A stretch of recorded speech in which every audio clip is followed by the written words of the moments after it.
হাঁড়ি টানতে হিমশিম খাচ্ছে মৎস্যজীবীরা। নদী বা সমুদ্রে জাল ফেলে মাছ উঠলেই মৎস্যজীবী পরিবারের ভাত ফুটে ওঠে, কিন্তু বর্তমানে মাছের প্রজনন বাড়ানোর জন্য বান পিরিয়ড চলছে।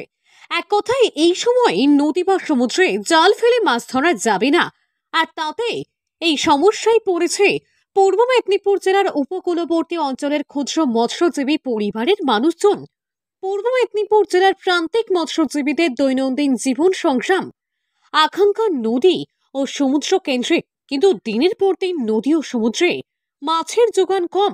তার উপর এই 2 মাসের বান পিরিয়ড মৎস্যজীবীদের অন্য সংস্থানে আরো কোণঠাসা করে দিয়েছে। সরকার মৎস্যজীবীদের সমুদ্র সাথী প্রকল্প ঘোষণা করার পরেও সেই অর্থ বরাদ্দ করেনি। এটা মৎস্যজীবীদের প্রতি একটা প্রবঞ্চনা। এই প্রবঞ্চনার প্রতিবাদে আমরা প্রত্যেক ব্লকে ব্লকে মাইকিং করছি।